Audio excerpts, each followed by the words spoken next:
The bitter winter wind howled beneath the old wooden bridge as Temperance Sawyer clutched her infant daughter closer to her chest, trying desperately to shield the baby from the biting cold. At 19, she had never imagined she would end up here hungry, homeless, and completely alone except for 6-month-old Eliza, whose small face had grown too thin in recent weeks. "Just a little longer, sweet girl," Temperance whispered, her voice barely audible over the rushing creek water below. "We'll find something soon." The words rang hollow. She'd been saying them for days now, ever since the last of their meager supplies had run out. Colorado Territory, 1871, was unforgiving to women without means. Temperance had fled Denver 3 weeks prior when her employer, a saloon owner with wandering hands, had cornered her in the storeroom. She grabbed Eliza and what little she owned, heading south with no destination in mind. Now, sheltered beneath this bridge on the outskirts of a small town called Pinecrest, she was beginning to lose hope. Eliza whimpered, her tiny fists balled against Temperance's threadbare coat. The sound cut through her heart like a knife. I know," she soothed, rocking gently. "You're hungry, so am I." She hadn't eaten in 2 days, saving the last scraps of stale bread for Eliza. Even her milk was beginning to dry up from malnourishment. The sound of hoofbeats made her freeze. Travelers meant danger for a woman alone. Temperance pressed herself further into the shadows beneath the bridge, praying whoever it was would pass by quickly. But the hoofbeats slowed, then stopped directly overhead. She heard the creak of leather as someone dismounted. Heart pounding, she covered Eliza's mouth gently with her hand, praying the baby wouldn't cry out. Heavy boots thudded on the wooden planks above, then silence. Temperance held her breath. After a long moment, she heard the boots again, this time moving down the embankment toward the bridge's edge. A tall figure appeared at the mouth of her makeshift shelter.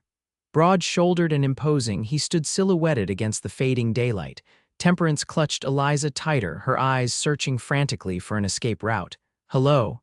The man's voice was deep but unexpectedly gentle.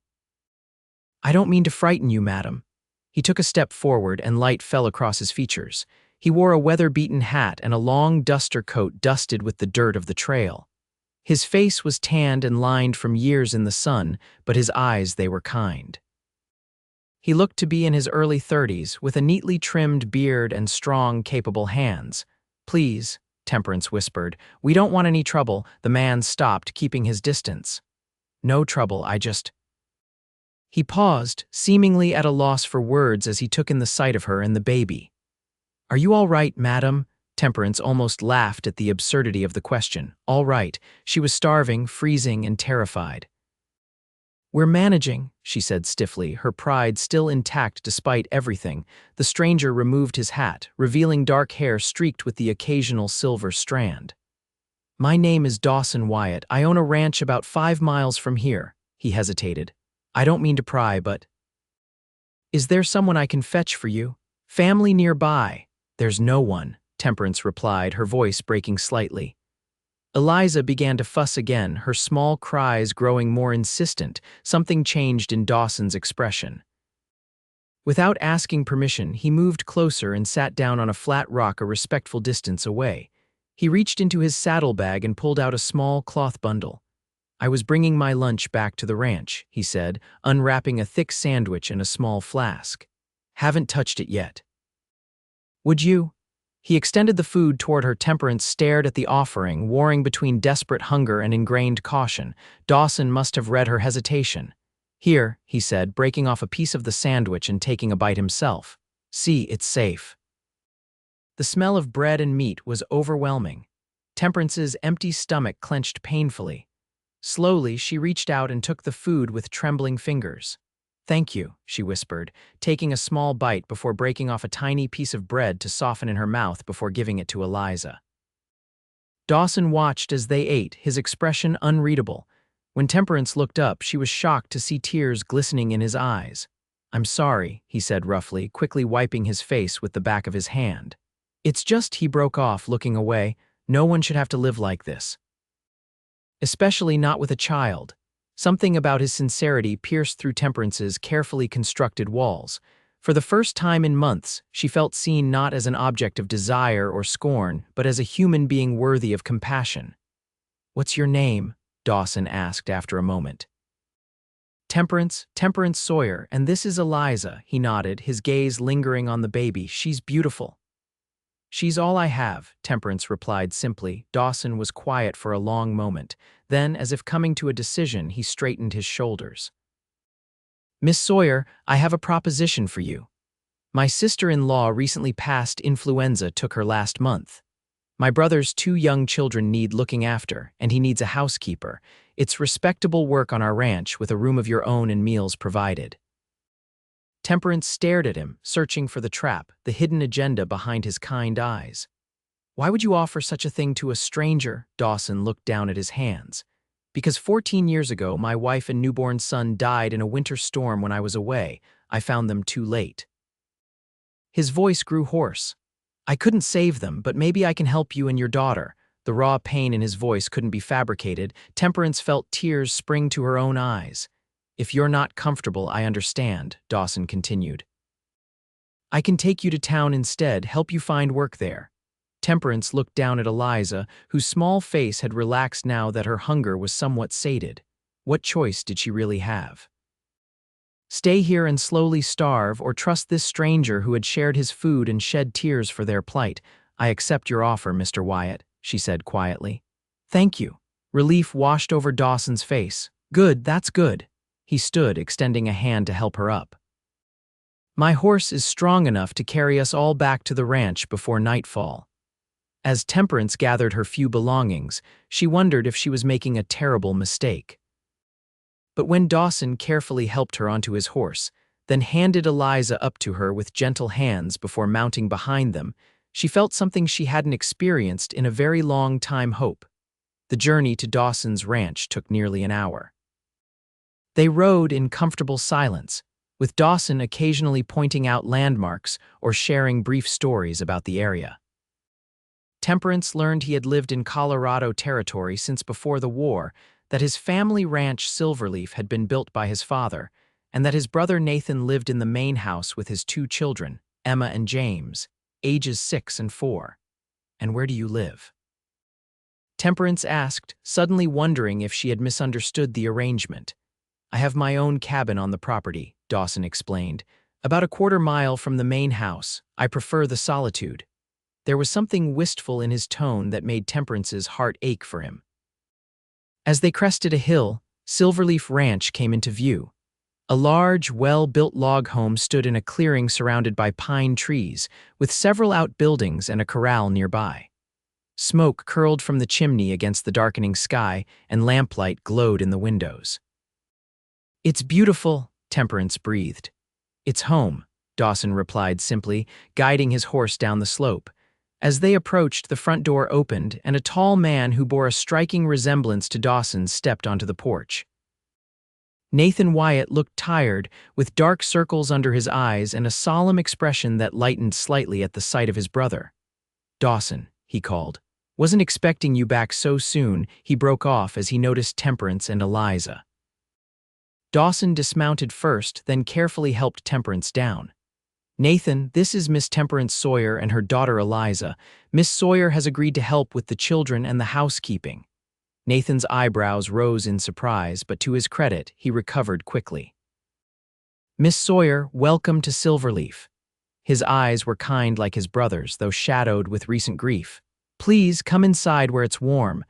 The interior of the house was spacious and comfortable, if somewhat untidy. Toys littered the floor and dishes were stacked haphazardly on the kitchen table. A small, blonde girl peeked out from behind a doorway, followed by a younger boy with the same fair coloring. "Emma, James, come meet Miss Sawyer," Nathan called. "She's going to be helping us for a while." The children approached cautiously. Emma, the older one, studied Temperance with curious eyes. "Are you going to be our new mama?" she asked bluntly. Nathan made a choked sound. "Emma, that's not Miss Sawyer is here to help take care of you in the house, that's all." Temperance knelt down, shifting Eliza to one arm. "I'm not here to replace your mama," she said gently. "No one could ever do that, but I would like to be your friend if you'll let me." Emma seemed to consider this, then nodded solemnly. "Can I see your baby?" Temperance smiled, tilting Eliza so the children could see her face. "This is Eliza. She's 6 months old." James reached out a tentative finger to touch Eliza's hand. The baby gurgled and grabbed his finger, causing him to giggle in delight. "She likes me," he exclaimed. The tension in the room eased and Nathan gestured toward the kitchen. "You must be hungry. We were just about to have supper such as it is. I'm afraid I'm not much of a cook." "I would be happy to help," Temperance offered. Rising to her feet, Dawson stepped forward. "First, let me show you to your room so you can get settled." He led her upstairs to a small but clean bedroom at the end of the hallway. A simple bed with a patchwork quilt occupied one corner, along with a dresser and a rocking chair by the window. "It's not much," Dawson said apologetically. "It's perfect," Temperance replied, tears threatening again as she thought of the cold ground beneath the bridge. Dawson shifted uncomfortably. "There's a washroom down the hall. Take your time. I'll have Nathan set another place for supper." After he left, Temperance sat heavily on the bed, cradling Eliza close. "What do you think, little one?" she whispered. "Have we found a safe place?" Eliza cooed and reached up to pat her mother's face as if in reassurance. For the first time in months, Temperance allowed herself to feel a flicker of optimism. Perhaps this unexpected encounter under a bridge was the miracle she had been praying for. The next few weeks passed in a blur of activity as Temperance settled into life at Silverleaf Ranch. She threw herself into caring for the children, cooking meals, and bringing order to the chaotic household. Nathan was grateful but distant, still deep in mourning for his wife. The children, however, blossomed under Temperance's attention, especially Emma, who followed her around like a shadow, eager to help with Eliza. Dawson visited the main house daily, usually for the evening meal. Temperance found herself looking forward to these visits, enjoying his quiet presence and the way his face softened when he played with the children. He was different from any man she had known, respectful, kind, and patient. One evening, after the children were in bed, Temperance found herself alone with Dawson on the front porch. The night was clear, stars scattered across the sky like diamonds. "You've worked wonders here," Dawson said, breaking the comfortable silence. "Nathan says the children are happier than they've been since Sarah passed." Temperance smiled, wrapping her shawl tighter against the evening chill. "They're wonderful children. I'm the fortunate one." Dawson studied her profile in the moonlight. "May I ask you something personal, Miss Sawyer?" She tensed slightly but nodded. "What brought you to that bridge? Where is Eliza's father?" The question hung in the air between them. Temperance had known it would come eventually. "He doesn't know about her," she said quietly. "I was working as a maid for a wealthy family in St. Louis. Their son," she paused, the memory still painful. "He took an interest in me. I was naive enough to believe his promises." Dawson's jaw tightened, but he remained silent, letting her continue. "When I told him I was with child, he denied everything. His mother called me a liar and a thief, accused me of stealing a brooch I'd never seen. They turned me out without references." She looked down at her hands. "I made my way west, taking whatever work I could find. We were doing all right in Denver until... Dawson prompted gently when she fell silent. "Until my employer decided I owed him more than just cleaning his saloon." Her voice hardened. "I left that night." Anger flashed in Dawson's eyes. "If I ever meet these men, you won't," Temperance interrupted, "and I wouldn't want you to. What's done is done. All that matters now is Eliza's future." Dawson nodded slowly. "You're a remarkable woman, Temperance Sawyer." The use of her first name sent an unexpected warmth through her. "I'm just trying to survive, Mr. Wyatt." "Dawson," he corrected. "Please." Their eyes met, and something passed between them, a current of understanding, of shared loneliness. The moment was broken by a cry from inside the house. Eliza had awakened. "I should go to her," Temperance said, rising quickly. Dawson stood as well. "Of course. Good night, Temperance." "Good night, Dawson." As she tended to Eliza, Temperance tried to ignore the flutter in her chest. She couldn't afford to develop feelings for Dawson Wyatt, no matter how kind he was. She had Eliza to think of, and her position here was too precarious to risk. Still, as she rocked her daughter back to sleep, she couldn't help remembering the gentle way Dawson had looked at her, as if she were something precious. Spring arrived, melting the snow and bringing new life to Silverleaf Ranch. Temperance planted a vegetable garden behind the house with Emma's enthusiastic help, while James trailed after Dawson whenever he could, fascinated by the ranch work. One sunny afternoon, Dawson appeared at the garden gate, holding a small package. "I was in town," he explained, somewhat sheepishly. "Thought Eliza might like this." Inside the package was a beautifully carved wooden rattle. Temperance ran her fingers over the smooth surface, touched by the thoughtfulness of the gift. "You made this," she said, recognizing the craftsmanship she'd seen in other items around the ranch. Dawson nodded, a slight flush coloring his tan cheeks.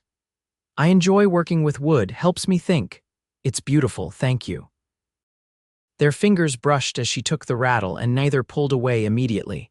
The contact was brief but electric, leaving Temperance's skin tingling. "Uncle Dawson," Emma called, breaking the moment. "Come see how big our carrots are getting."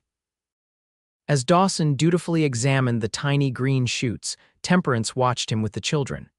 He was so natural with them, patient and attentive. It made her wonder about the son he'd lost, what kind of father he would have been. Later that week, disaster struck. James fell ill with a high fever that left him listless and confused. Nathan, frantic with worry after losing his wife to illness, rode for the doctor in town, but a spring storm had washed out the bridge. Temperance stayed up through the night, applying cool compresses to James's forehead and coaxing him to drink willow bark tea. Dawson remained as well, helping to keep Emma occupied and bringing fresh water as needed. In the darkest hours before dawn, James's fever broke. Temperance slumped in relief, exhausted from the vigil. "You should rest," Dawson said softly, placing a hand on her shoulder.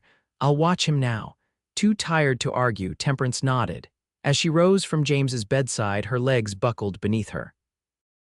Dawson caught her before she could fall, his strong arms encircling her waist. "I've got you," he murmured, his face close to hers. For a moment they stood frozen, Temperance's hands against his chest, feeling the steady beat of his heart. Then propriety reasserted itself and she gently pulled away. "Thank you," she whispered. "I'm just tired." Dawson nodded, but his eyes held something more than concern. "Go rest. I promise I'll call you if he wakes." When Nathan returned with the doctor the following day, James was sitting up in bed, weak but clearly on the mend. The doctor confirmed it was nothing more serious than a seasonal fever and commended Temperance's quick action. "You found yourself a fine nurse," he told Nathan. "Lucky for the boy." That evening, after the children were asleep and Nathan had retired early, exhausted from worry and relief, Dawson found Temperance on the porch again. Without a word, he handed her a steaming mug of coffee. "You saved him," Dawson said simply. Temperance shook her head. "Children are more resilient than we give them credit for, still." Dawson's voice was rough with emotion. "When I saw him lying there, burning with fever, it brought back memories." Temperance set her mug down and tentatively placed her hand over his. "I'm sorry about your wife and son." "I can't imagine that pain." Dawson turned his hand to clasp hers. "Her name was Rebecca. Our boy was called Michael. He was only 2 weeks old." His voice cracked. "I was delivering cattle to a buyer when the storm hit. By the time I got back." He couldn't finish. "It wasn't your fault," Temperance said softly. "Wasn't it? I should have been there, should have protected them." "Sometimes we can't protect the people we love, no matter how much we want to." She thought of Eliza, of the desperate fear she'd felt beneath that bridge. "All we can do is our best." Dawson looked at her then, really looked at her, as if seeing something new. "How did you become so wise?" "Not wise," she countered. "Just experienced in hardship." His thumb traced circles on the back of her hand, sending shivers up her arm. "You deserve better than hardship, Temperance." The way he said her name made her heart flutter. "As do you, Dawson." The air between them seemed to thicken, charged with unspoken feelings. Dawson leaned forward slightly, then hesitated. "I should go," he said abruptly, releasing her hand. "It's getting late." Temperance nodded, both relieved and disappointed. "Good night." She watched him walk toward his cabin, his figure gradually disappearing into the darkness. Only when he was gone did she allow herself to acknowledge the truth: she was falling in love with Dawson Wyatt. Summer brought long, golden days to Silverleaf Ranch. The vegetable garden flourished, providing fresh produce for their meals. Eliza began crawling, exploring the house with determined curiosity that kept Temperance constantly vigilant. The children thrived under her care, Emma blossoming into a helpful little girl while James regained his mischievous spirit after his illness. Nathan, observing the transformation of his household, finally emerged from his grief enough to express his gratitude. "I don't know what we would have done without you, Miss Sawyer," he said one evening as they sat on the porch after supper. "You've brought life back to this home." "Your children made it easy," Temperance replied. "They're wonderful. They adore you." Nathan hesitated. "As does my brother, if I'm not mistaken." Temperance felt heat rise to her cheeks. "Mr. Wyatt Dawson has been very kind to Eliza and me," Nathan smiled knowingly. "Dawson was always the better man between us, steadier, kinder, but after losing Rebecca and the baby, something in him closed off. Until you came." Before Temperance could respond, hoofbeats announced Dawson's arrival. He often joined them in the evenings, sometimes bringing small gifts: a wildflower for Emma, a carved wooden horse for James, a ribbon for Eliza's hair. Tonight, however, his expression was grave as he dismounted. "Nathan," he called, "we have trouble. Jenkins and his men were spotted on the north pasture." Nathan's face darkened. "Those cattle rustlers again," Dawson nodded grimly. "Tom Bradley rode over to warn us. They hit his place last night, took a dozen head." Temperance listened with growing concern as the brothers discussed plans to protect their herd. Vance Jenkins was notorious in the area, a former Confederate soldier turned outlaw who led a gang of desperate men. "We'll need to set up a watch," Nathan said. "Take turns through the night." "I'll take first shift," Dawson offered. "You stay with the children." As the men continued planning, Temperance excused herself to put Eliza to bed. Later, as she was reading Emma and James a bedtime story, she overheard Nathan and Dawson talking in low, urgent voices in the hallway. "Dangerous, Dawson. These aren't ordinary rustlers." "I know that, but this is our livelihood, our father's legacy." "And what about Temperance and the children, if Jenkins decides to target the house instead?" "That won't happen," Dawson said firmly. "I won't let it." Temperance finished the story with a distracted mind, tucking the children in with mechanical movements. The thought of Dawson facing armed outlaws made her stomach twist with fear.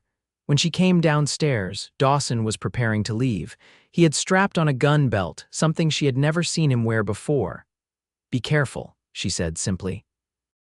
He nodded, his eyes lingering on her face as if memorizing her features. "Lock the doors behind me. Nathan has his rifle if there's trouble." Without thinking, Temperance stepped forward and straightened his collar. "Come back safely." Something flickered in Dawson's eyes, longing, perhaps, or resolve.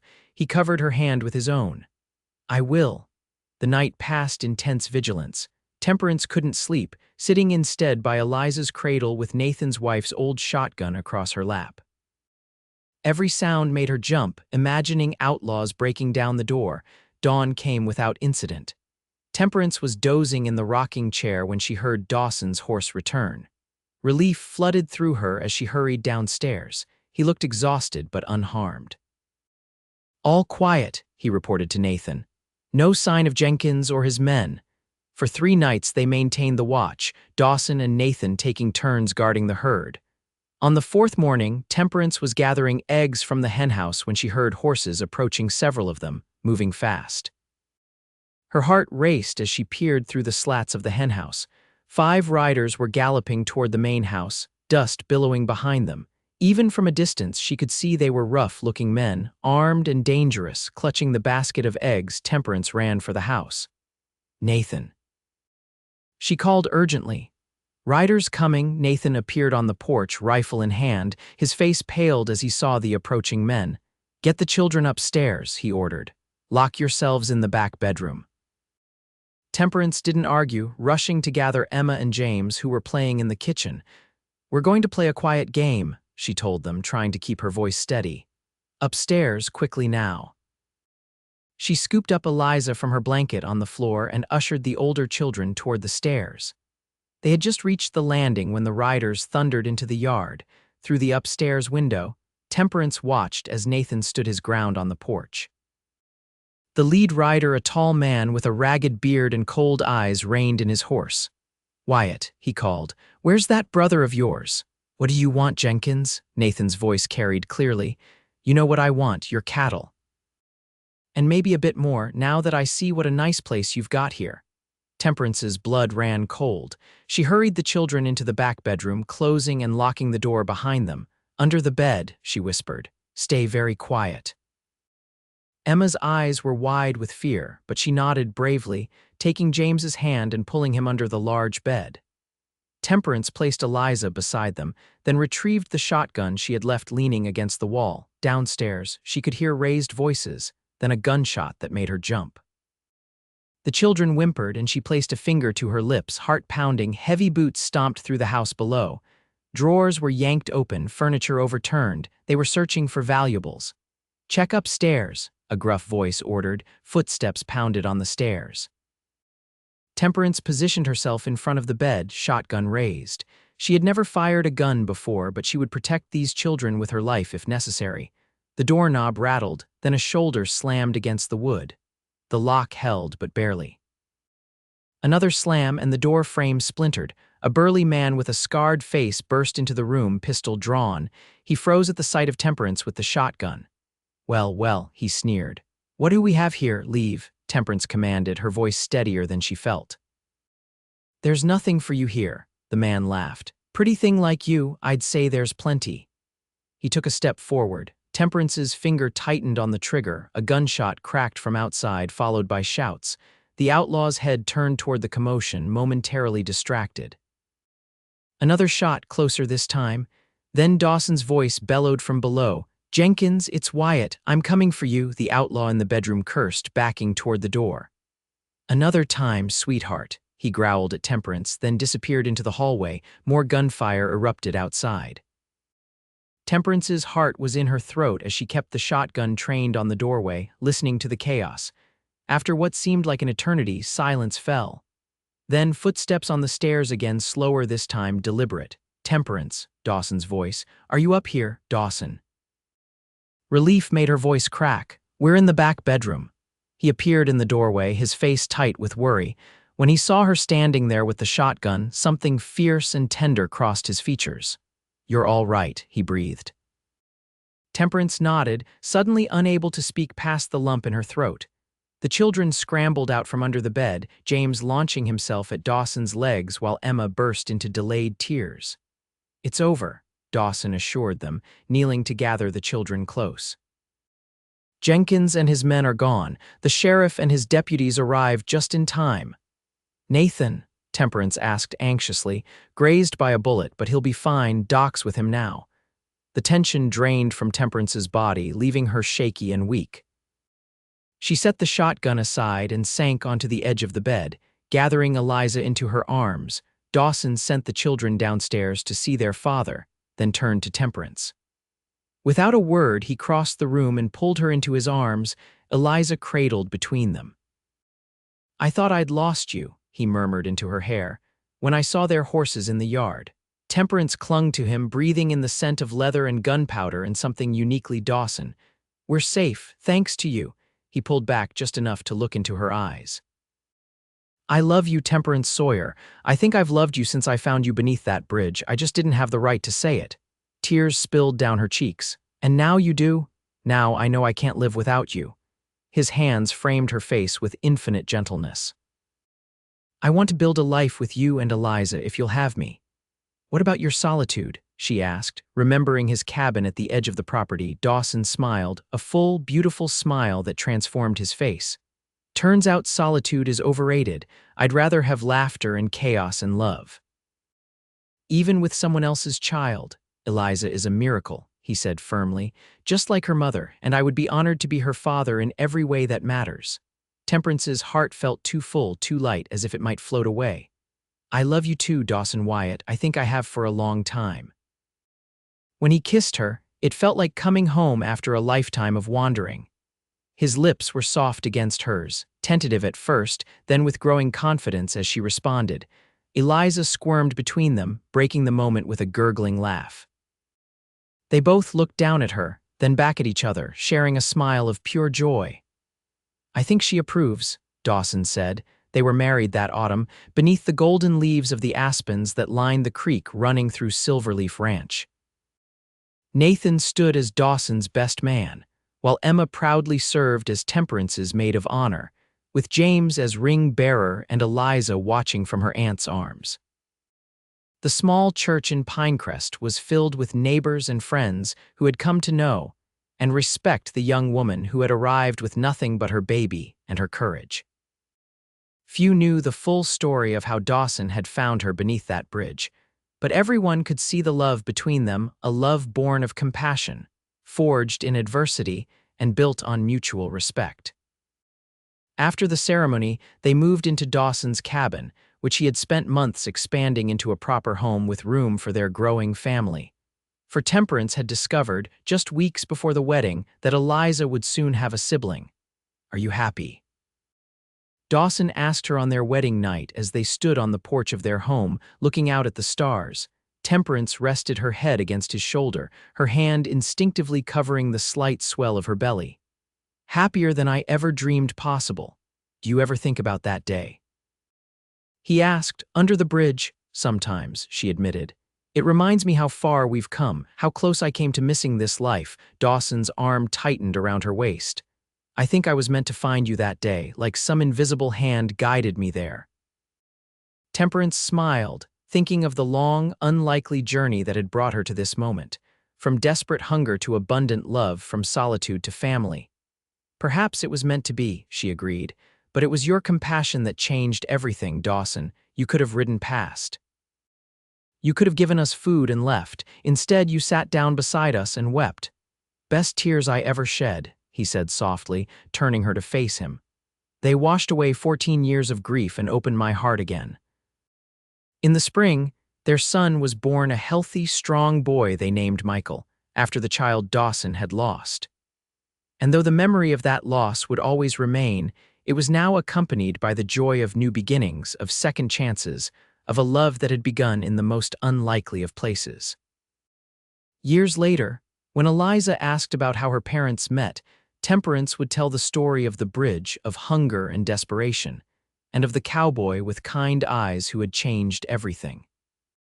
It was a story of the true West, not just of danger and hardship, but of compassion, courage, and the transformative power of love. And Dawson would always say that finding Temperance and Eliza that cold winter day was the moment his life truly began again, the day his heart, long frozen in grief, had finally thawed beneath a wooden bridge on the outskirts of Pinecrest.